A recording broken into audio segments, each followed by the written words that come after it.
एक बार फिर प्रजापति क्लासेस में आपका स्वागत है। मेरे प्यारे छात्रों, हम लोग काव्य शास्त्र पढ़ रहे थे और काव्य शास्त्र में हम लोगों ने छंद को चुना है। अब तक छंद से संबंधित कितनी क्लासें हो चुकी? 9। और 9 क्लास आप देखे होंगे, हमें विश्वास है कि आपको समझ में आया होगा। अब अगली क्लास 11वीं क्लास होगी, 10वीं क्लास होगी छंद को लेकर के। मित्र, क्लास को एक बार ज़रूर सब छात्रों तक शेयर करें, लोगों को बताएं। जो पढ़ने वाले छात्र हैं उनको इस क्लास के बारे में जानकारी हो, कहाँ पर डिटेल्स कैसे समझाया जाता है, पढ़ाया जाता है, उन तक क्लास पहुँचे, समझें, लोग जानें। तो एक बार आप लोग सभी लोग मिलकर के इसको शेयर करेंगे, लाइक करेंगे, फिर हम लोग आगे चलते हैं।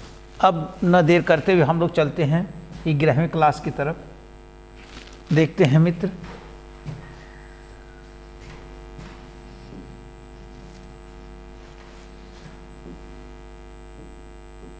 आप लोगों ने अब तक पढ़ा जो है, आप लोगों ने अब तक क्या पढ़ा?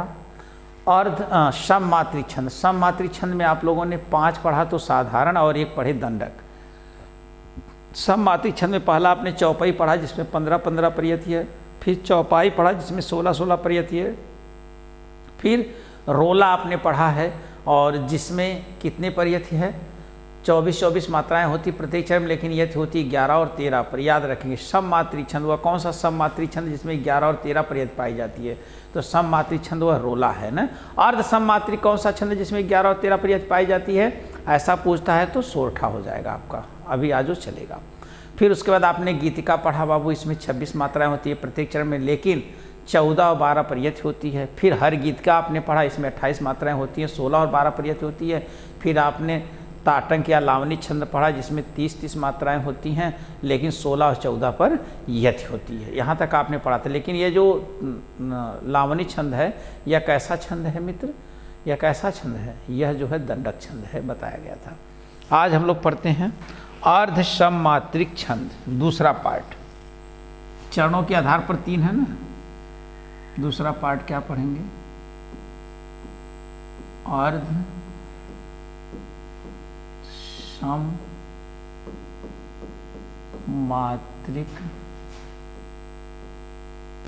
छंद। अर्ध सममात्रिक छंद आज हम लोग पढ़ेंगे। अर्ध सममात्रिक छंद, इसमें किसको किसको पढ़ना? अर्ध सममात्रिक छंद में देखेंगे मित्र, किसको किसको पढ़ना है हम लोगों को। नंबर 1 पढ़ना है दोहा, दूसरे नंबर पढ़ना है सोरठा, तीसरे नंबर पर पढ़ना है वरवह, और चौथे नंबर पे पढ़ना है उल्लाला। ये 4 छंद पढ़ने हैं। ये 4 छंद आपको अध्ययन करने हैं, दोहा, सोरठा, वरवह और उल्लाला।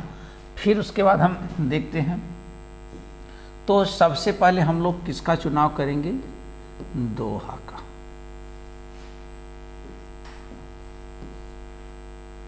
सबसे पहले हम लोग चुनाव करेंगे किसका? दोहा का।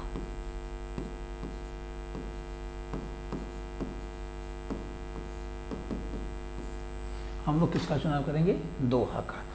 अब मित्र, हम ये देखते हैं दोहा में पहले हम एक लिख लेते हैं इसका लक्षण। लक्षण पहले हम लोग लिखते हैं।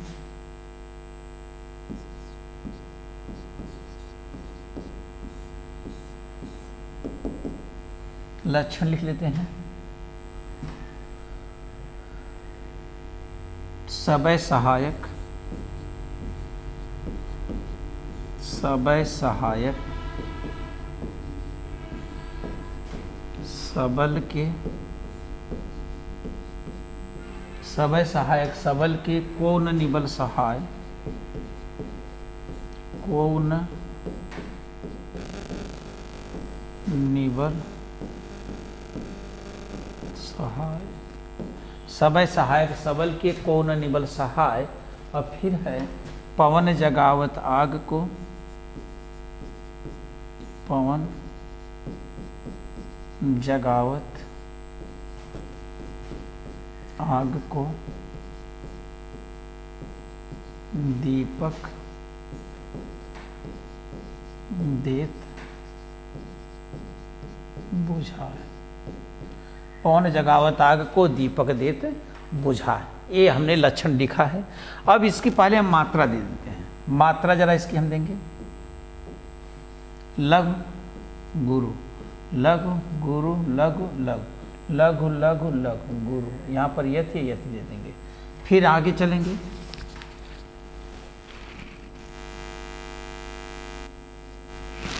फिर आगे चलेंगे, गुरु लघु लघु लघु लघु लघु लघु गुरु लघु यति, ये इस चरण की मात्रा हो गई। फिर उसके बाद हम लोग चलेंगे, लघु लघु लघु लघु गुरु लघु लघु गुरु लघु गुरु यति, गुरु लघु लघु गुरु लघु लघु गुरु लघु। ये मित्र हमने मात्रा दे दिया, आप भी देना जानते हैं, सिखाया है मैंने। अब इसको हम देखते हैं, 1 2 1 3 3 1 4 2 6 6 2 8 2 10 11 11 2 13। पहले चरण में तो कितनी मात्रा हो गई? 13। फिर 2 1 3 1 4 1 5 5 1 6 1 7 1 8 2 10 1 11। दूसरे चरण में कितनी हो गई? 11 हो गई। फिर उसके बाद देखते हैं, 1 2 3 1 4 2 6 1 7 1 8 2 10 11 11 2 13। तो तीसरे चरण में कितनी हो गई? 13। 2 2 4 2 6 2 8 2 10 2 12 11, 11 और 2 10 11। ये देखेंगे, ये हो गया आपका। अब आप देखेंगे अर्ध सममात्रिक छंद, मैंने बताया था जब विषम चरणों की मात्रा, जब विषम चरणों की मात्रा एक समान हो और सम चरणों की मात्रा एक समान हो, वहाँ पर अर्ध सममात्रिक छंद होते हैं। विषम चरण बोले तो पहला और तीसरा, सम चरण बोले तो दूसरा और चौथा। यह बात जरूर आप याद रखेंगे। और यहाँ पर नहीं देगा पहले और तीसरे चरण में, नहीं, विषम चरण, विषम चरण आपको समझना होगा, पहला और तीसरा, पहला और तीसरा विषम चरण और सम चरण दूसरा और चौथा। ये बात जरूर आप याद रखेंगे। तो अब अर्ध सममात्रिक छंद होता है। अर्ध सममात्रिक छंद में कौन कौन पढ़ना है? दोहा, सोठा, वर्व, उल्लाला। अब पहले हमने ये लिखा है, तो इसमें ध्यान देंगे कि दोहा क्या है, कि आप देखेंगे कि ये अर्ध सममात्रिक छंद है कि नहीं, क्योंकि आधे चरण की मात्रा एक समान और आधे चरण की मात्रा एक समान। आधे चरण माने विषम चरणों की मात्रा एक समान और सम चरणों की मात्रा एक समान है। यह बात आप याद रखेंगे। विषम चरण कौन है? 1 और 3। विषम चरण 1 और 3 है। सम चरण कौन है? 2 और 4। सम चरण कौन है? 2 और 4। ये आप देख ली, सम चरण 2 और 4 हैं। तो इसके सम, भैया का भैया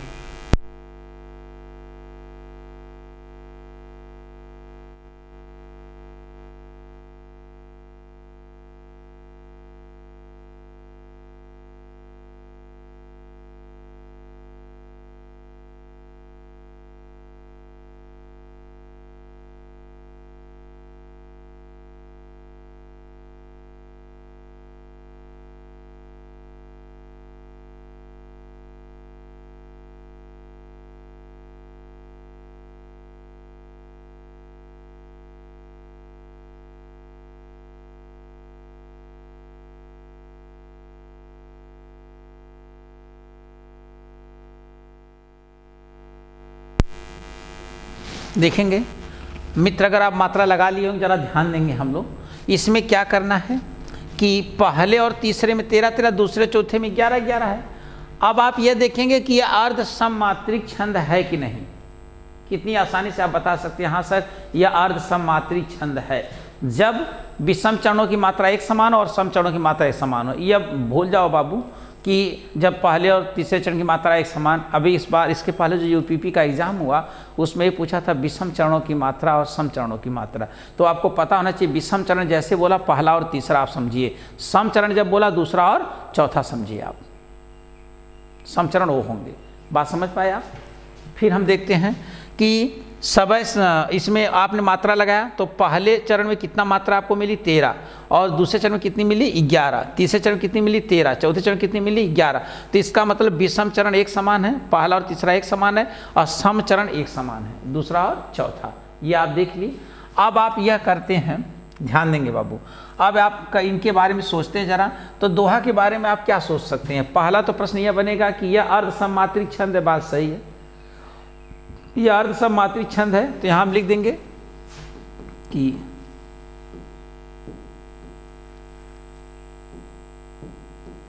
यह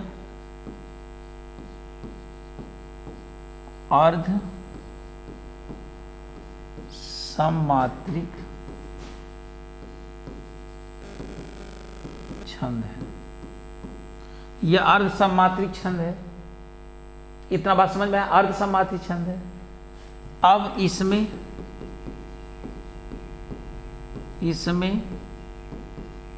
चार चरण होते हैं।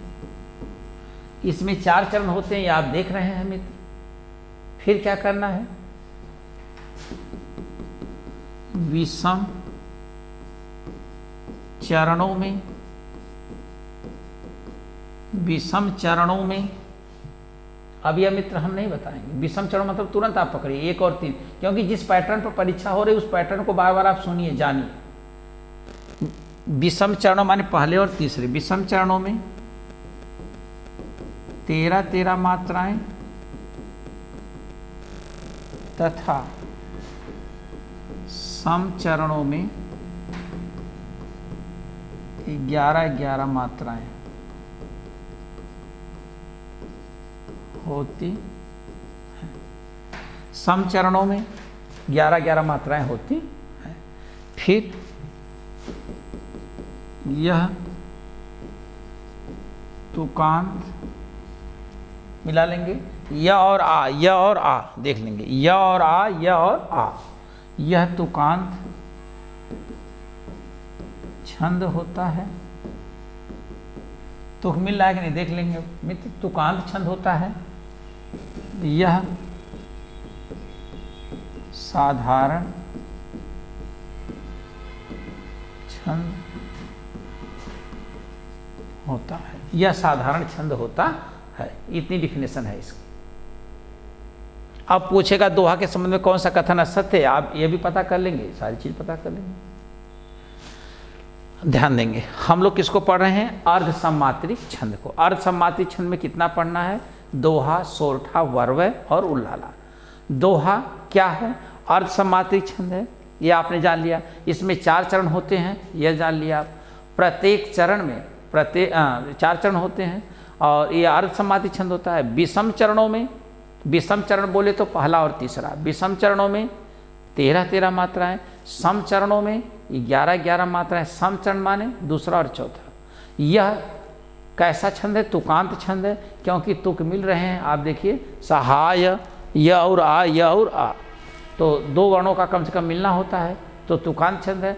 और यह साधारण छंद इसलिए है कि 30-28 तक मात्राएं होंगी, तब तक साधारण छंद होगा। मातृ साधारण माने मातृ साधारण छंद वाले में आएंगे 28 तक। 28 के बाद जैसे 29 या 30 हुआ, 29 हुआ, वैसे वो दंडक छंद हो जाएगा।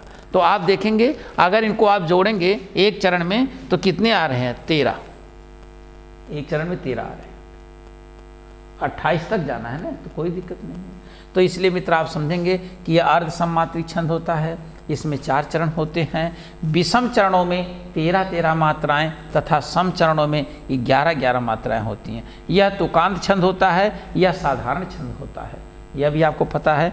सबय सहायक सबल के कौन निबल सहाय, अब पवन जगावत आग को दीपक देत बुझाए। कितना अच्छा यह दोहा है कि सबय सहायक सबल के, जो लोग बलवान हैं, सबल हैं, उनकी सहायता करने वाले सब लोग हैं। निबल को न सहाय, जो निबल हैं, जिनके पास बल नहीं है, उनकी सहायता करने वाला कोई नहीं है। अब ऊपर तो सामान्य बात कह दी गई, ऊपर सामान्य बात कही जो सब जानते हैं, आप लोग भी जानते हैं। जिसके पास बल है, अधिक धन है, उसकी सहायता करने वाले सब लोग हैं। और जो निबल है, जिसके पास धन नहीं है, उनकी सहायता करने वाला कोई नहीं है। पवन जगावत आग को, पवन हवा आग को क्या करता है? जगा देता है। माने जब आग लगी होती है, किसी का मकान जल रहा हो या ढेर में लगी हो, बहुत तेज लगी हो, तो पवन हवा उसको और अधिक तेज बढ़ा देता है। और दीपक देत बुझाए, आग दीपक में भी लगी है, लेकिन उस दीपक को क्या करता है? बुझा देता है। तो दीपक को गरीब का प्रतीक बताया गया और लगी हुई आग को बलवान का प्रतीक बताया गया। अब आप ये देखेंगे इसमें कौन सा अलंकार है, तो ऊपर पहले सामान्य बात कही गई और नीचे विशेष बात कह दी गई, तो अर्थांतर न्यास अलंकार भी है और दृष्टांत अलंकार भी है। ऊपर बताया गया और नीचे प्रतिबिंब, बिंब प्रतिबिंब का भाव भी है, दृष्टांत अलंकार भी है। दोनों विकल्प रहने के बाद अर्थांतर न्यास सही होगा। अर्थांतर न्यास अलंकार क्या होता है, जब पहले सामान्य बात कही जाती है फिर उसके संबंध में विशेष बात कही जाती है। खीरा मुख से काटिए मलियत नमक लगाए। आगे आप समझ गए होंगे, कई बार बहुत प्रसिद्ध यह पंक्ति है कि खीरा मुख से काटिए मलियत नमक लगाए, रहीमन कड़ुए मुखन को चाहत यही सजाए। तो ऊपर सबको सामान्य बात कही गई कि खीरा मुख से काटिए मलियत नमक लगाए, यानी खीरा को मुख से काट करके, माने मुख से लोग काटें उसमें नमक लगा करके रगड़ देते ताकि तीखापन न रह जाए। ये सब बात जानते हैं, लेकिन नीचे क्या कहता है, रहीमन कड़ुअन मुखन को। रहीमदास जी कहते हैं जो जिनके मुख कड़ुए हैं, माने ऐसे हमेशा जो है कड़वे शब्द को बोलते हैं, चाहत वही सजाए, वही सजाए उनके मुख को भी चाहिए। तो नीचे वाली विशेष बात होगी, ऊपर वाली सामान्य बात होगी। तो अर्थांतर न्यास अलंकार हो गया, दृष्टांत अलंकार भी है। दोनों विकल्प रहने पर अर्थांतर न्यास सही होगा और बाकी दोनों अलंकार हैं। यहाँ पर आपने देखा है दोहा छंद को। मित्र किसी भी तरह दोहा छंद से प्रश्न पूछेगा तो आप बता सकते हैं दोहा कैसा छंद, अर्ध समाति छंद, इसमें कितने चरण होते हैं, 4 चरण होते हैं। विषम चरणों में कितनी मात्राएं होती हैं, 13-13। सम चरणों में कितनी मात्राएं होती हैं, 11-11। या तुकांत छंद होता है या साधारण छंद होता है। मित्र हम समझते हैं कि आप समझते हैं। दोहा याद रखिए, पलटना नहीं तो तुरंत सोरठा हो जाएगा। आप अभी आप विषम चरणों में 11 कर देंगे, सम चरणों में 13, तो तुरंत सोरठा हो जाएगा। इसलिए आप ध्यान रखेंगे, पहले 13 है, दोहा ह है ना, 13 ह है, पहले दोहा ह है तो पहले 13 ह है, तो दोनों ह वाला पहले आएगा। चलते हैं, एक बार स्क्रीनशॉट ले लेंगे मित्र, देख लेंगे आराम से, आप लोग देख लेंगे। चलते हैं हम लोग।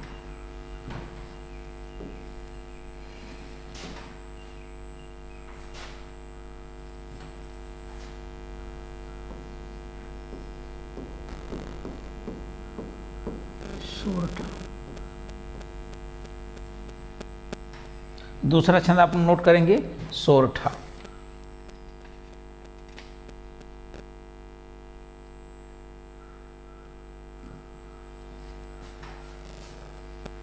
दूसरा नोट करेंगे, सोरठा।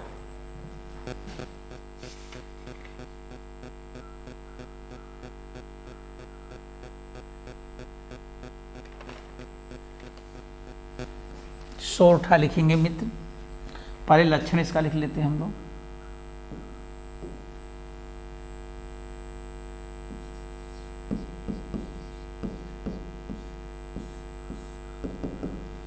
लक्षण लिख लेते हैं।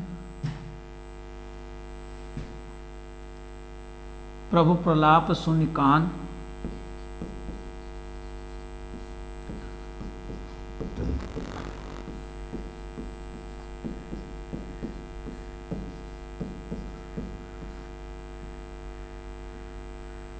प्रभु प्रलाप सुनि कान, विकल भय वानर निकर।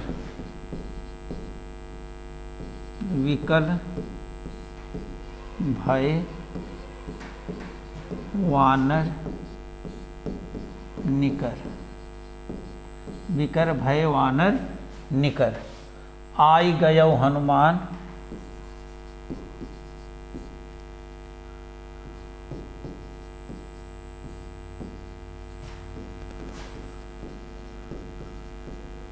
आय गयो हनुमान, जिम करुणा महावीर रस। जिम करुणा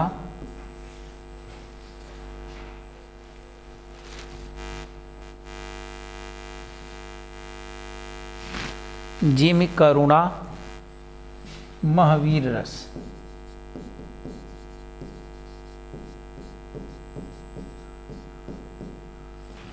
जिम करुणा वीर रस।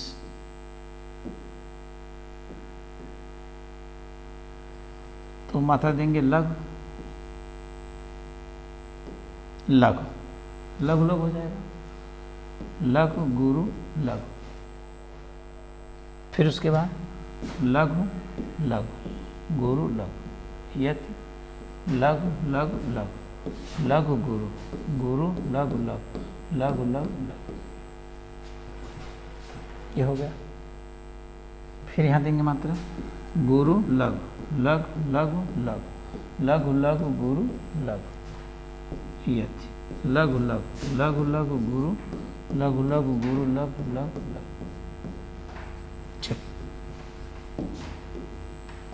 आप देखेंगे 1 2 3 2 5 5 1 6 1 7 1 8 8 2 10 10 1 11, यानी पहले चरण में 11 मात्राएं।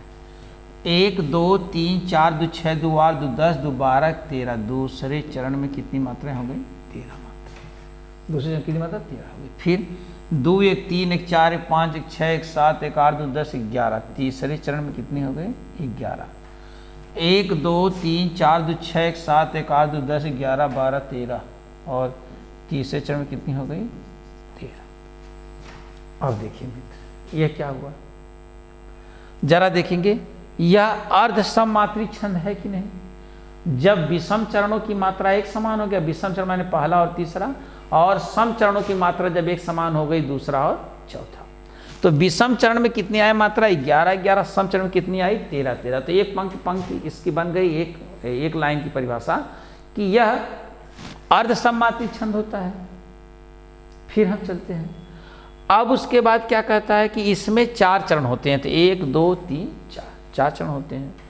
अब उसके बाद देखते हैं हम लोग कि यह तुकांत छंद है कि अतुकांत। देखते हैं, यहाँ पे र, यहाँ पे स, यहाँ तो नहीं मिल रहा है। यहाँ पे देखेंगे न, यहाँ पर न, यहाँ पर आ, यहाँ पर आ, ये माने यहाँ पर तुक। यही इसकी सबसे बड़ी विशेषता है, यही इसकी सबसे बड़ी विशेषता है। वह कौन सा अर्धमात्रिक छंद है जिसके विषम चरणों में तुक मिलते हैं? विषम चरणों में तुक मिलते हैं। वह कौन सा अर्धमात्रिक छंद है जिसके विषम, और वह कौन सा सममात्रिक छंद है? वह कौन सा सममात्रिक छंद है जिसमें 11 और 13 पर्याय पाई जाती है? रोला है। और वह कौन सा अर्ध सममात्रिक छंद है जिसमें 11 और 13 पर्याय? तो इसमें भी 11 13 पर्याय, तो उसमें भी 11 13 पर्याय, लेकिन वह सममात्रिक छंद है रोला, ये अर्ध सममात्रिक छंद है। उसके सम चरणों में पाई जाती है, यानी 2 और 4 में पाई जाती है, इसके विषम चरणों में पाई जाती है 1 और 3 में।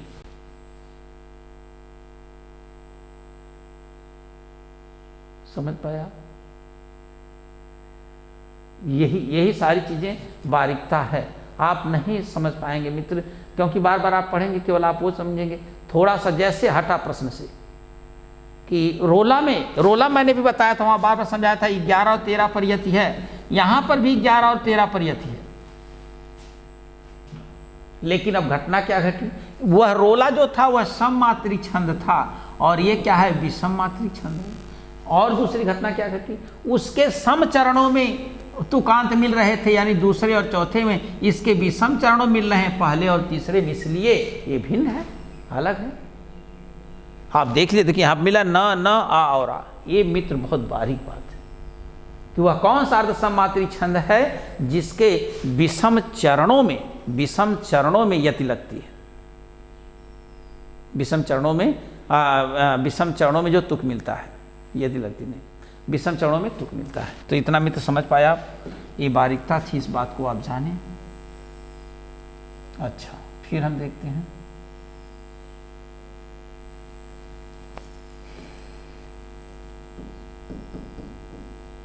चलिए ये हो गया। फिर 4 चरण है, 11 13 पर्यायति है और तुकांत छंद है। अब देखेंगे साधारण है कि दंडक। मित्र एक चरण में कितनी मात्रा है? पहले चरण में देख लीजिए 11 है, तो 28 तक रहेगा, साधारण रहेगा ना। 28 के बाद जब ऐसे 29 होगा, 30 होगा, 28 के बाद 29 होगा, 30 होगा, तो आप क्या मार देंगे? दंडक छंद मार देंगे। तो परिभाषा क्या बनेगी इनकी बताएंगे। यह अर्ध सममात्रिक छंद होता है, यह अर्ध सममात्रिक छंद होता है। एक बात आप जान गए। दूसरी बात इसकी क्या जानेंगे? यह दोहा का विपरीत, यह दोहा का विपरीत छंद होता है। कौन से छंद एक दूसरे के विपरीत हैं? तो दोहा और सोरठा कई बार पूछा गया है। यह दोहा का विपरीत छंद होता है। फिर इसमें 4 चरण होते हैं।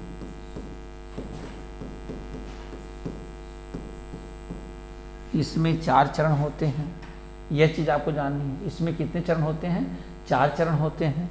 फिर उसके बाद विषम चरणों में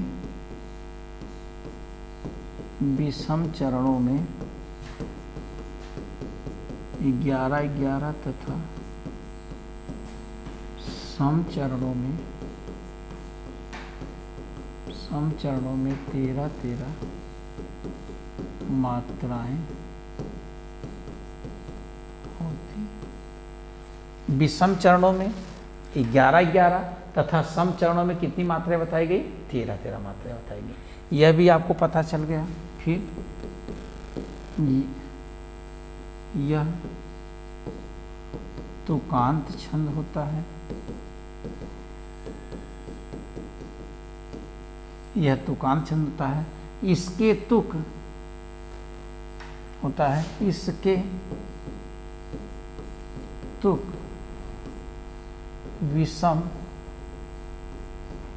विषम चरणों के अंत में मिलते हैं। इसके तुक कहाँ मिलेंगे? विषम चरणों के अंत में, यानी पहला और तीसरा इसके अंत में मिलेंगे। ये बहुत बारीक बात रही। फिर उसके बाद यह साधारण छंद होता है। यह दंडक नहीं बाबू, साधारण, क्योंकि एक चरण में इसकी कितनी मात्रा है? 11 मात्रा है। समझ पाए? आपने किसको पढ़ा बाबू? सोरठा को। सोरठा कैसा छंद है? अर्धसम्माती छंद है। इसमें कितने चरण होते हैं? 4 चरण होते हैं। अब उसके बाद विषम चरणों में कितनी मात्राएं होती हैं? विषम चरणों में 11, सम चरणों में 13। यह दोहा का विपरीत होता है। यह दोहा का कैसा छंद है? विपरीत छंद है, उल्टा छंद है। फिर उसके बाद इसमें यह देखेंगे यह तुकांत छंद है।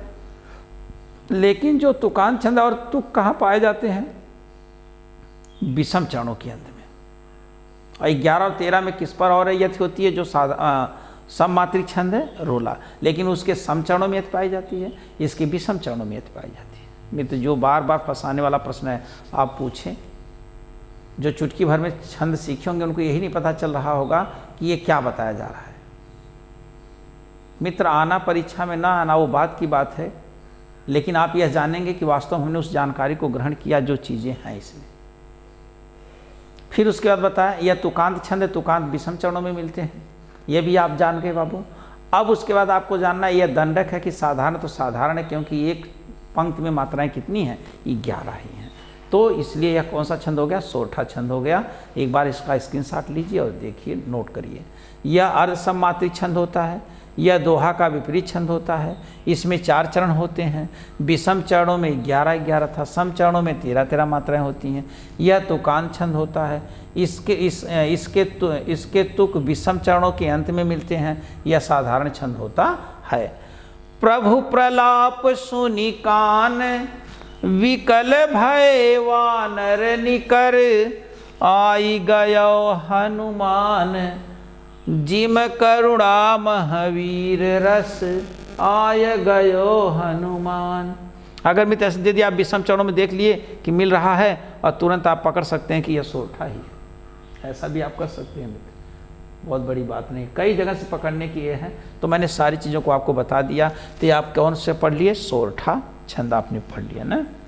और बहुत सारे हैं। मैं लख नारी ज्ञान कर राख्यो निराधारु यह वह रोग निदान वह वैदु औषधि वह रोग निदान। तो 50 एग्जाम्पल हम लिखा दें, उससे कोई मतलब नहीं है। आप उसकी क्राइटेरिया को समझ पाएँ तो ठीक। हाँ, रस अलंकार होता तो कई एग्जाम्पल आपको लिखाए जाएंगे। तो एक में नियम आप समझ गए तो नियम ही इसको जानना है। नियमबद्ध है तो नियमबद्ध है, तो आप कहीं भी फॉल्ट नहीं हो पाएगा।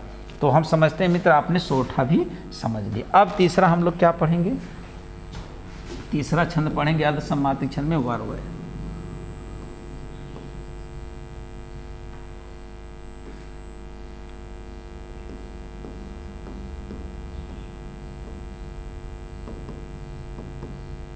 वर्वय छंद। तो वर्वय छंद का हम लोग पहले लक्षण लिख लेंगे।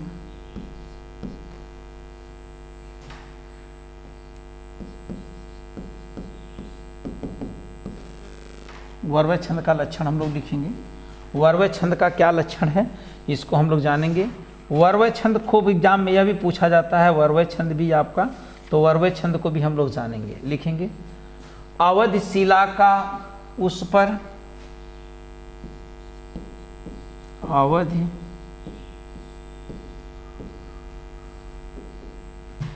अवधि शिला का उस पर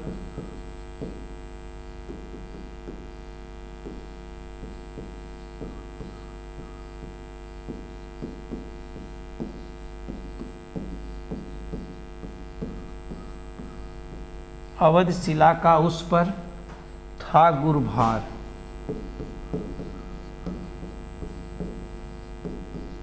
था गुरुभार, तिल तिल काट रही थी,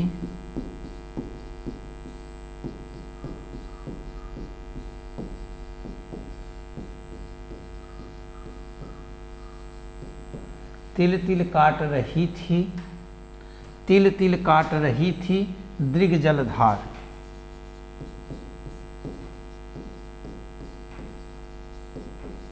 दृग जल धार, तिल तिल काट रही थी दृग जल धार। अवधि शिला का उस पर था गुरुभार, तिल तिल काट रही थी दृग जल धार, तिल तिल काट रही थी। मात्रा दे देंगे अवधि, अवधि माने समय है, ये देखिए समय, अवधि भाषा हो जाएगी जो पूर्वी हिंदी के अंतर्गत नहीं आती, अवधि बघेली छत्तीसगढ़ी।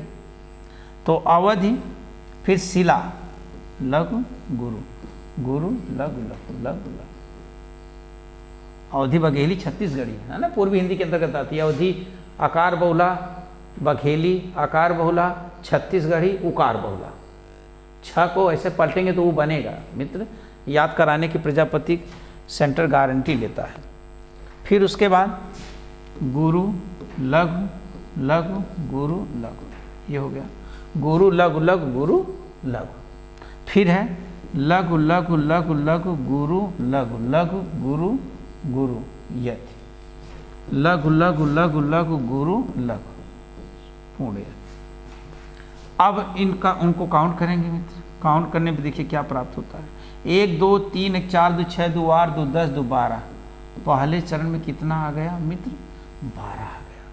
फिर देखते हैं 2 1 3 1 4 4 2 6 6 1 7, तो यानी दूसरे चरण में कितना आ गया, 7। फिर उसके बाद 1 2 3 4 2 6 1 7 1 8 2 10 2 12, तो तीसरे चरण में कितना आ गया, 12।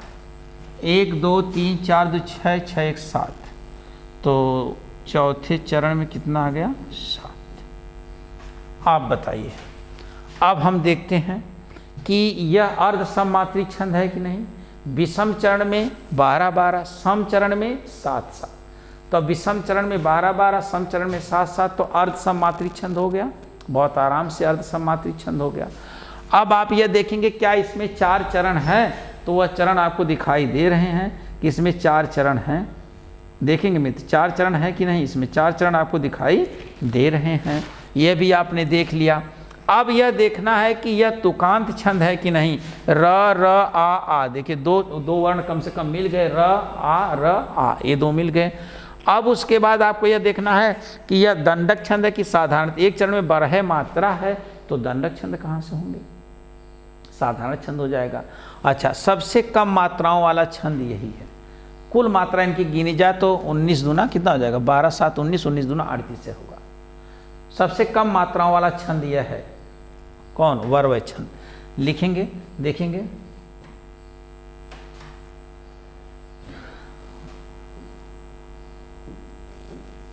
यह अर्ध सममात्री छंद होता है,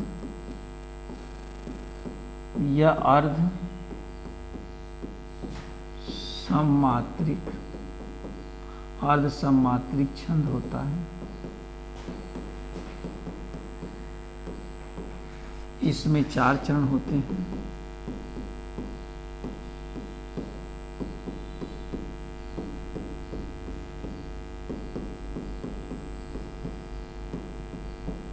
इसमें 4 चरण होते हैं, ये भी आप जान गए। विषम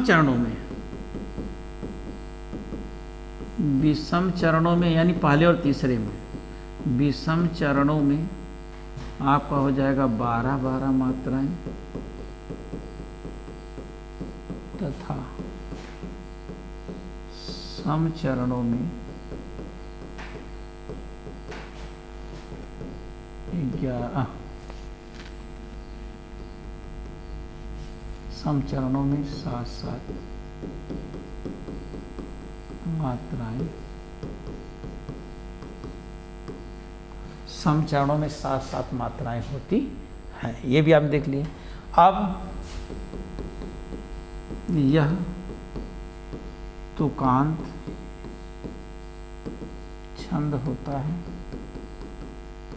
तुक सम चरणों में मिल रहा है, देखो ना, दूसरे चौथे में यह तुकांत छंद होता है। सम में बाबू सम चरणों में मिलेगा, एक आपका सोरठा जो है उसके विषम चरणों में मिलेगा, यह बात आप याद रखेंगे। और यह साधारण छंद होता है, यह साधारण छंद होता है, यह भी आप जान गए। अब आप देखना है कि यह सबसे कम मात्राओं वाला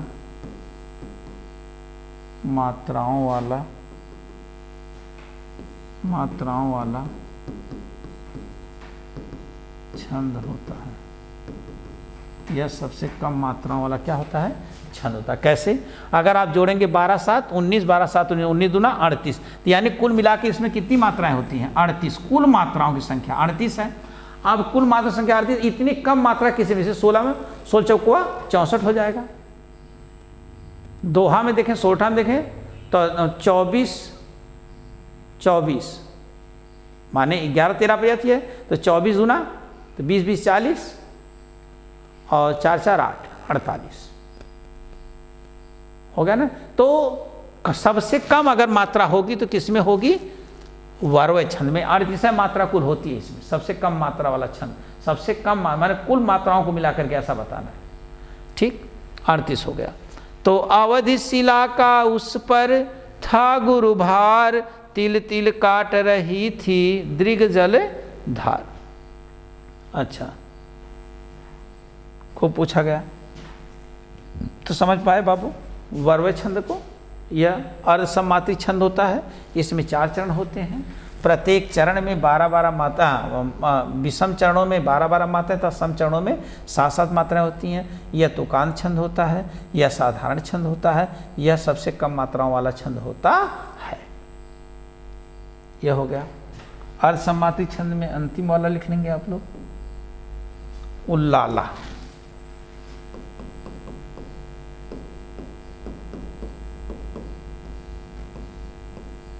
उल्लाला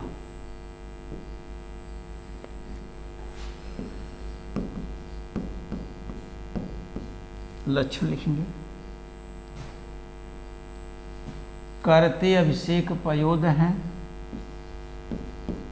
करते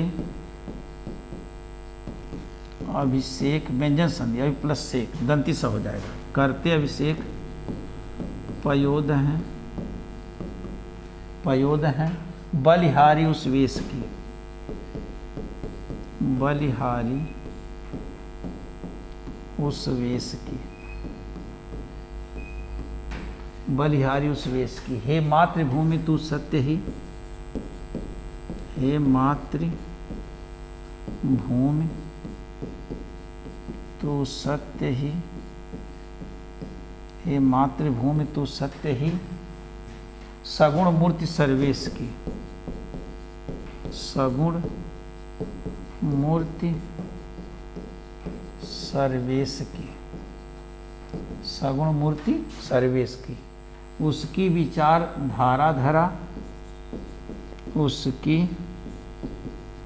विचार धारा धरा, उसकी विचार धारा धरा, धरा के धर्मों में है वही, के धर्मों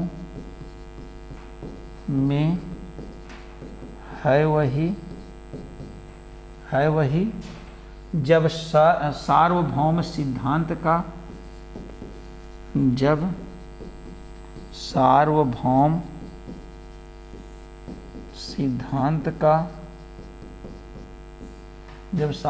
सिद्धांत का आदि प्रवर्तक है वही, आदि प्रवर्तक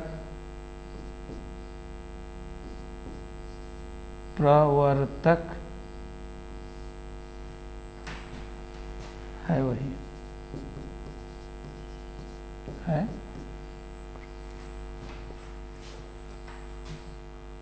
होगा, ध्यान देंगे। अब इसकी मात्रा लिखेंगे, मात्रा लगाइए। लघु लघु गुरु, लघु लघु गुरु लघु, लघु गुरु लघु गुरु यति, लघु लघु गुरु गुरु, लघु लघु गुरु लघु गुरु यति। फिर गुरु गुरु लघु लघु, गुरु लघु गुरु, गुरु लघु गुरु यति, लघु लघु लघु गुरु लघु लघु, गुरु रहेगा, रह है ना इसके पहले, गुरु गुरु लघु गुरु। सर्विस में लगाए मात्रा, देखें सर रह है, आधा तो उसके पहले स वाले में गुरु हो जाएगा। फिर लघु लघु लघु गुरु, लघु गुरु लघु गुरु, गुरु लघु गुरु यति, गुरु, फिर गुरु गुरु गुरु गुरु लघु गुरु यति। फिर लघु लघु गुरु, लघु गुरु लघु गुरु, गुरु लघु गुरु यति, गुरु लघु, लघु गुरु लघु लघु गुरु लघु गुरु। मित्र सबको मात्रा देने आती है, एक बार देखें मात्रा, देखें एक बार, ये मात्रा है। अब गिनेंगे 1 2 2 2 4 4 1 5 1 6 2 8 1 9 1 10 10 2 12 13 13 2 15। पहले चरण में कितना आ गई? 15। 1 2 2 4 2 6 2 8 2 10 11 11 2 13। दूसरे चरण में कितना आ गया? 13।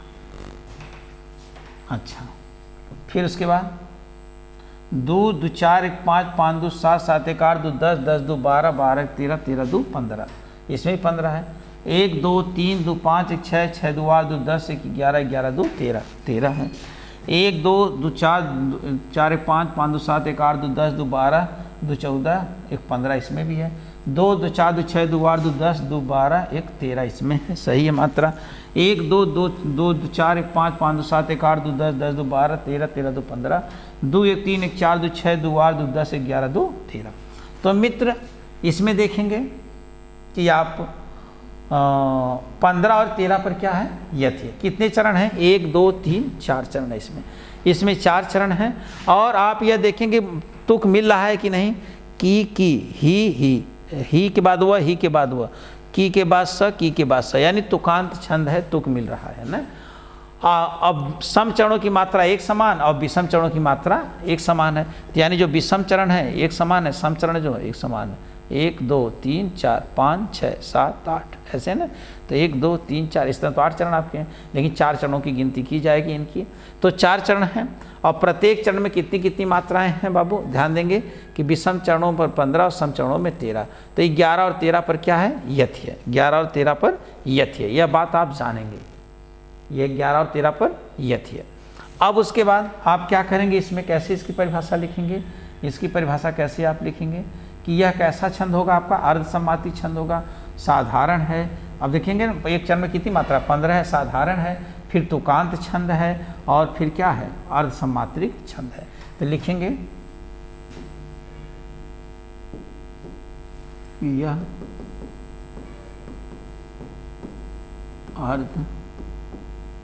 अर्धसम्मात्रिक छंद होता है। और क्या हो जाएगा? इसमें 4 चरण होते हैं, 15 और 13 पर यति होती है। 15 और 13 पर क्या होती है?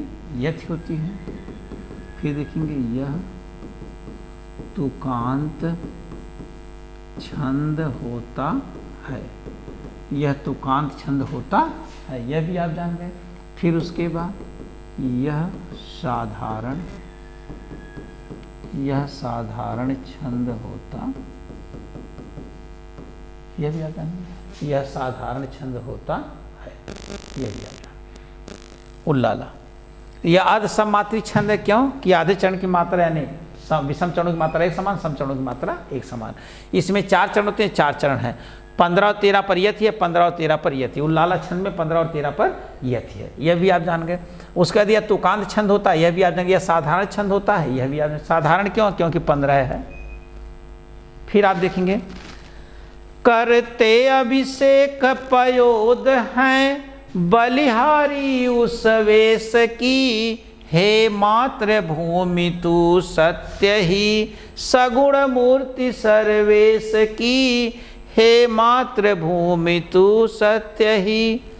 उसकी विचार धारा धरा के धर्मों में है वही, जब सार्वभौम सिद्धांत का आदि प्रवर्तक है वही, जब सार्वभौम सिद्धांत का। उल्लाला छंद। तो मित्र 4 विषम मात्री छंदों का अध्ययन आज आपने किया है। 4 विषम, एक बार स्क्रीनशॉट ले लेंगे इसका मित्र और आराम से लिखेंगे। तो 4 छंदों को आपने पढ़ा है आज। अर्ध सममात्री छंद में एक आपने क्या पढ़ा मित्र, नंबर 1 पर आपने पढ़ा दोहा। तो दोहा में क्या पढ़ा, सब सेम रहेगा लेकिन 13, 11 पर यथी। 4 चरण होंगे, साधारण छंद होगा, तुकांत छंद होगा, सब है। फिर उसके बाद आपने पढ़ा सोरठा, इसमें सब सेम रहेगा लेकिन 11 और 13 पर यथी। 11 और 13 पर यथी, इसमें 11 13, उसमें 13 और 11। फिर आपने पढ़ा वर्वय छंद।